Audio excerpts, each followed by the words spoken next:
आपके सामने 3 सेंटेंस हैं। क्या रवि खेलता है? रवि खेलता है क्या? रवि क्या खेलता है?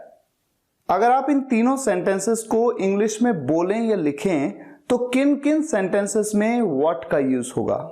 किसी भी इंटरोगेटिव सेंटेंस में WH फैमिली मेंबर जैसे कि what, why, which, how, where, when, इनसे रिलेटेड डाउट्स बहुत सारे स्टूडेंट्स के मन में है। आज हम इसे क्लियर करते हैं और एक डाउट और हम क्लियर करने वाले हैं। Whatever, whatsoever, whenever, whensoever, whoever, whosoever, इनमें क्या डिफरेंस है?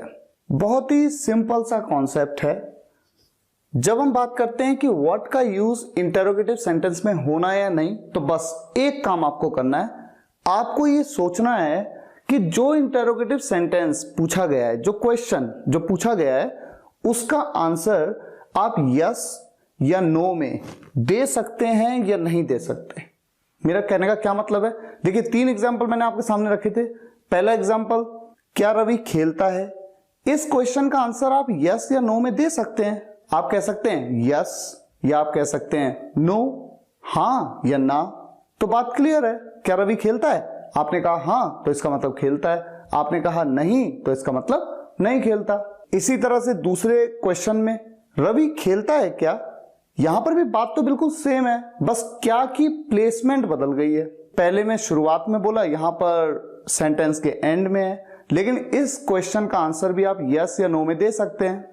लेकिन तीसरा क्वेश्चन देखिए, इस क्वेश्चन का आंसर आप यस या नो में नहीं दे सकते।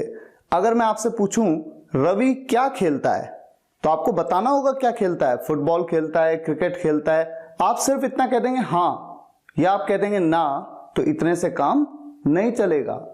तो ऐसा कोई भी इंटरोगेटिव सेंटेंस, ऐसा कोई भी क्वेश्चन जिसका आंसर आप यस या नो में दे सकते हैं, वहां पर WH फैमिली का मेंबर व्हाट यूज नहीं होगा।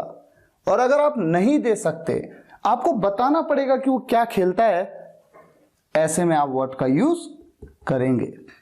ठीक है। अच्छा, तो ये जो 3 सेंटेंस हैं, इन सेंटेंसेस को कैसे बनाया जाएगा? क्या रवि खेलता है? Does Ravi play? यहां पर व्हाट का यूज नहीं हुआ। रवि खेलता है क्या?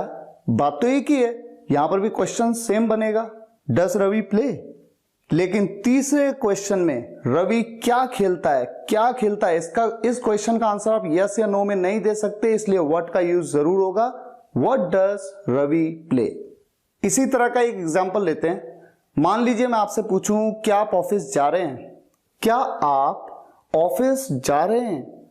यहां पर इस क्वेश्चन का आंसर आप यस या नो में दे सकते हैं। आप कह सकते हैं यस या आप कह सकते हैं नो। तो जब आप यस या नो में आंसर दे सकते हैं, ऐसे में WH फैमिली का मेंबर यूज नहीं होगा। तो जब मैं ये क्वेश्चन आपसे पूछूंगा तो कैसे पूछूंगा? Are you going to office? यहां पर मैंने वर्ड का यूज नहीं किया। लेकिन अगर मैं आपसे पूछूं आप क्या कर रहे हैं, आप क्या कर रहे हैं, तो यहां पर आप यस या नो में इस क्वेश्चन का आंसर नहीं दे सकते। आपको बताना होगा कि आप क्या कर रहे हैं। आप खेल रहे हैं, आप पढ़ रहे हैं, आप फोन पे बात कर रहे हैं, जो भी काम आप कर रहे हैं आपको बताना होगा। इसलिए यहां पर व्हाट का यूज होगा, व्हाट आर यू डूइंग। अब बात करते हैं दूसरे डाउट की। जब मैंने पिछली वीडियो बनाई थी WH फैमिली मेंबर पे, बहुत सारे स्टूडेंट्स ने ईमेल पे मुझे पूछा कि सर व्हाटएवर, व्हाटसोएवर या व्हेनेवर, व्हेनसोएवर या हुएवर, हुसोएवर में क्या डिफरेंस है, जबकि मीनिंग तो बिल्कुल सेम है। व्हाटएवर कहें, व्हाटसोएवर कहें, मतलब है जो कुछ भी। व्हेनेवर, व्हेनसोएवर मतलब है जब कभी। हुएवर, हुसोएवर मतलब है जो कोई भी। जब मीनिंग बिल्कुल सेम है तो डिफरेंस क्या है? बहुत ही छोटा सा डिफरेंस है। जब यहां पर सो लग जाता है ना, तो इसका यूज एम्फेसिस के लिए आप करते हैं, यानी जोर देने के लिए आप करते हैं। दैट्स इट, बस इतना सा ही फर्क है। एम्फेसिस का मतलब है जोर देना, सिंपल, जोर देना। जैसे मान लीजिए एक छोटा सा सेंटेंस मैंने व्हाटएवर से रिलेटेड कहा। मैंने आपसे कहा आपके पास जो कुछ भी है वो वहां रख दो, whatever you have keep it there, simple. लेकिन अगर जोर देना है, जैसे आपके पास जो कुछ भी है वो मेरा है, ये जो सब कुछ दिख रहा है ना, जो भी कुछ आपके पास है ये सब मेरा है, whatsoever you have is mine। तो जोर देते हुए आप व्हाटसोएवर, व्हेनसोएवर, हूसोएवर का यूज करते हैं। अब एग्जांपल लेते हैं व्हेनेवर का। जब कभी आप यहां आओगे मुझसे मिलना, whenever you come here meet me, simple, यहां पर कोई जोर नहीं दिया। लेकिन अगर जोर देना हो, जब कभी भी आप यहां आओगे मुझसे मिलना, जब कभी भी मतलब किसी भी दिन जब भी आओगे मुझसे मिलना, whensoever you come here meet me, so का यूज कर लेंगे।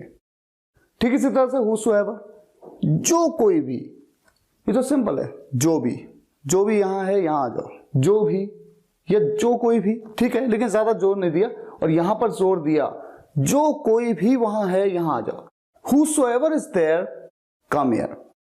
तो बहुत ही सिंपल है, जहां एम्फेसिस है वहां सो का यूज होगा। मुझे उम्मीद है आपको ये डाउट्स क्लियर हो गए होंगे। बाकी जितना आप इस तरह के सेंटेंसेस को एनकाउंटर करेंगे उतनी पकड़ मजबूत होती जाएगी। अगर आपको ये वीडियो लेक्चर पसंद आया हो, आपने इससे कुछ भी सीखा है, तो वीडियो को लाइक जरूर करिएगा और शेयर जरूर करिएगा, कम से कम एक व्हाट्सएप या फेसबुक ग्रुप में। देश के छोटे से छोटे गांव के स्टूडेंट्स तक इन वीडियोस को पहुंचाना है और उन्हें इंग्लिश में सक्षम बनाना है। Thank you so much for watching this video guys. फिर मुलाकात होगी नेक्स्ट वीडियो लेक्चर में। Take care, good bye.